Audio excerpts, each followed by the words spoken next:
Hello everyone, my name is Sylvia Widyarini with NPM 2441149 from Management Class 24B. Today I would like to present a topic entitled Financial Aspect in Business Feasibility Study.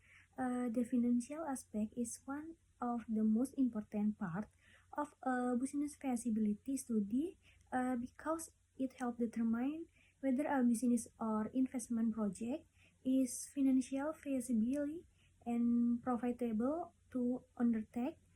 In this presentation, I will explain the definition, objectives, several financial evaluation methods, as well as the advantage and disadvantage of each method. So, let's begin the presentation. Jadi, di sini saya akan menjelaskan mengenai pengertian aspek keuangan. Aspek keuangan dalam studi kelayakan bisnis merupakan analisis yang dilakukan untuk menilai apakah suatu usaha atau investasi layak dijalankan dari sisi finansial. Analisis ini bertujuan dan berfokus kepada arus kas masuk dan arus kas keluar, tingkat keuntungan yang dapat diperoleh, serta kemampuan proyek dalam menghasilkan pengembalian investasi. Aspek keuangan menjadi dasar penting bagi investor maupun manajer dalam mengambil keputusan karena dapat menunjukkan apakah manfaat yang diperoleh lebih besar dibandingkan biaya yang dikeluarkan. Dengan kata lain, melalui analisis keuangan, kita dapat mengetahui apakah suatu bisnis mampu memberikan keuntungan yang cukup dan berkelanjutan. Selanjutnya, di sini ada tujuan dari analisis keuangan. Tujuan pertama adalah untuk mengendalikan biaya operasional sehingga perusahaan dapat menjalankan kegiatan bisnis secara lebih efisien. Lalu tujuan yang kedua adalah menilai profitabilitas bisnis, yaitu untuk mengetahui apakah bisnis mampu menghasilkan keuntungan yang memadai. Lalu tujuan yang ketiga adalah mengukur risiko investasi. Melalui analisis keuangan, perusahaan dapat mengidentifikasi kemungkinan kerugian yang mungkin terjadi di masa depan. Tujuan berikutnya adalah mendukung pengembalian keputusan. Hasil analisis keuangan mampu membantu manajemen menentukan apakah suatu proyek layak dilanjutkan atau tidak. Dan yang terakhir adalah untuk menentukan kelayakan proyek, yaitu memastikan bahwa proyek yang direncanakan memiliki kondisi keuangan yang sehat dan menguntungkan. Selanjutnya di sini ada metode pertama, yaitu payback period atau PP. Payback period merupakan metode yang digunakan untuk menghitung berapa lama waktu yang dibutuhkan untuk mengembalikan modal investasi awal melalui arus kas yang dihasilkan oleh proyek. Rumusnya yaitu PP sama dengan initial investment dibagi annual cash inflow.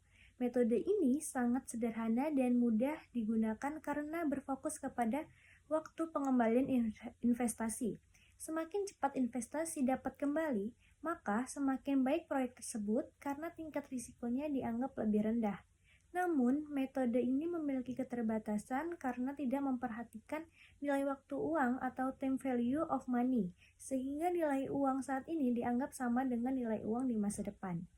Selanjutnya ada Average Rate of Return atau ARR. ARR digunakan untuk mengukur tingkat keuntungan rata-rata yang diperoleh dari suatu investasi berdasarkan laba akuntansi. Rumusnya adalah ARR sama dengan Average Profitable dibagi initial investment dikali 100%. Metode ini menunjukkan beberapa presentasi keuntungan yang diperoleh dibandingkan dengan investasi awal. Keunggulan ARR adalah mudah digunakan karena dapat data yang dibutuhkan tersedia dalam laporan keuangan perusahaan.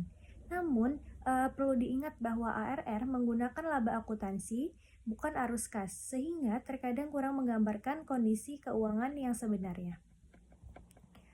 Lalu selanjutnya ada Net Present Value atau NPV.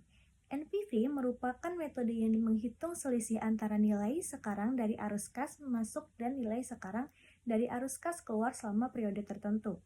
Metode ini dianggap lebih akurat karena memperhitungkan konsep time value of money.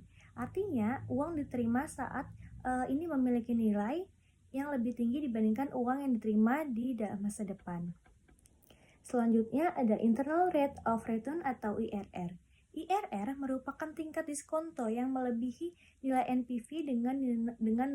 Metode ini menunjukkan tingkat pengembalian investasi dalam bentuk persentase. Dengan menggunakan IRR, investor dapat mengetahui apakah seberapa besar keuntungan yang dapat diperoleh dari suatu proyek. Lalu selanjutnya ada Profitability Index atau PI. PI digunakan untuk mengukur efisiensi investasi dengan membandingkan nilai sekarang dari arus kas masuk dengan investasi awal. Rumusnya adalah PI sama dengan percentage value of cash inflows dibagi initial investment. Metode ini membantu menentukan apakah manfaat yang diperoleh lebih besar dibandingkan biaya yang dikeluarkan. That brings me to the end my presentation. Inclusion financial analysis is an essential part of a business feasibility study because it helps investors and managers make better investment decisions. Thank you very much for your attention. Bye.